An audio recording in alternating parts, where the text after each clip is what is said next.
কেন অধরা ছিল সন্দীপ ঘোষ, কেন বছরের পর বছর সন্দীপ ঘোষরা লালিত পালিত হয়েছে, এই প্রশ্নগুলো থাকবে। শুধু কি সন্দীপ ঘোষ, তাহলে মাথার ওপরে কারা আছে, কারা সন্দীপ ঘোষকে এত বড় মহিরুতে তৈরি করেছে, এই প্রশ্নগুলো থেকে যাবে। এই মেয়েটি কোনো বিচ্ছিন্ন ধর্ষণ কিংবা খুনের ঘটনার শিকার নয়। একটি বিশেষ চক্রের বিরুদ্ধে আওয়াজ তোলা কিংবা কিছু জেনে ফেলার কারণে পরিকল্পিতভাবে খুন করা হয়েছে তাকে। দেখুন, এই গ্রেপ্তারি বহু কাঙ্ক্ষিত গ্রেপ্তারি ছিল, কিন্তু আমি যেটা আগেই আশঙ্কা প্রকাশ করেছিলাম যে খুনের মামলায় ইনি গ্রেপ্তার হবেন কিনা জানি না, কিন্তু করাপশানের মামলায় অবশ্যই ইনি গ্রেপ্তার হবেন, এবং সেটাই দেখা গেল। করাপশানের মামলায় ডক্টর সন্দীপ ঘোষ গ্রেপ্তার হয়েছে। কিন্তু যাই হোক, নাইমামার থেকে কারামামা হলো।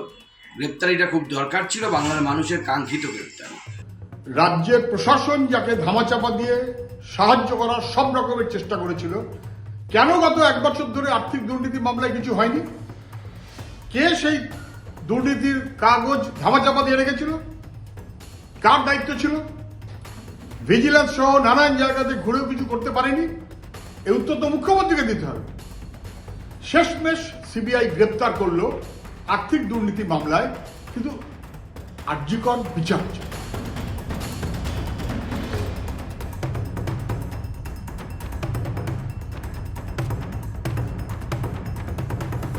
নমস্কার, দর্পণ উইথ অঞ্জন ইউটিউব চ্যানেলে আপনাদের স্বাগত।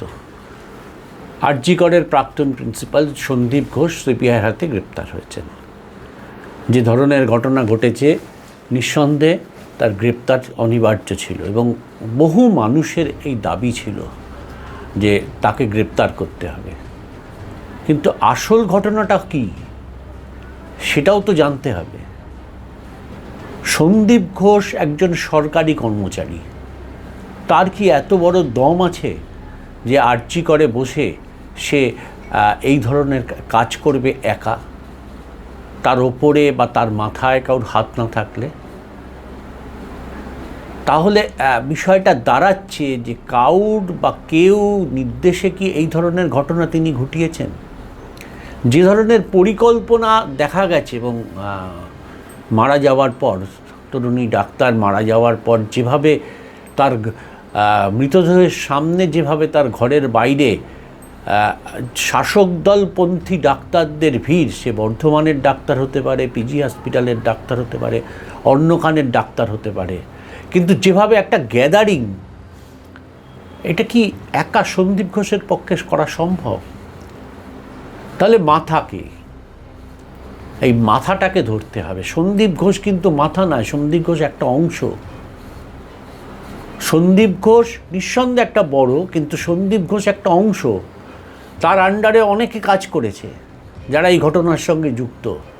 তাহলে মাথাকে ধরতে হবে। তো সন্দীপ ঘোষ মানেই মাথা ধরা হলো, এই ধারণায় যদি বিভ্রান্ত হয়ে পড়েন মানুষ, তাহলে বোধহয় ভুল হবে।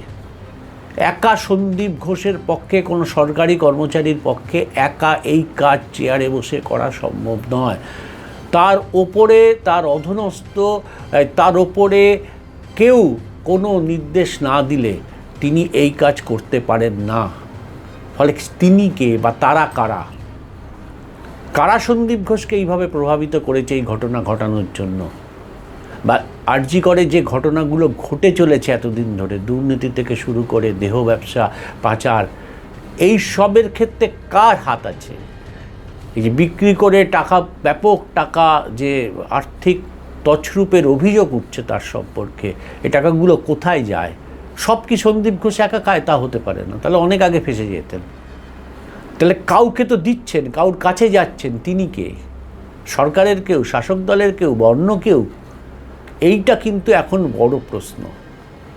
আরজি করের আন্দোলন যেন এই ঘটনাকে, সন্দীপ ঘোষ অ্যারেস্ট হয়েছে বলেই সব শেষ, এরকম যেন ব্যাপারটা না হয়ে যায়। প্রকৃত মাথাকে ধরতে হবে। আমরা কিন্তু শিক্ষা দুর্নীতির ক্ষেত্রে দেখেছি, বা অন্য দুর্নীতিগুলোর ক্ষেত্রে দেখছি, প্রকৃত মাথার কাছে কোনোভাবে পৌঁছানো যাচ্ছে না। ডাকা হচ্ছে আবার ছেড়ে দেওয়া হচ্ছে। প্রকৃত মাথা কারা?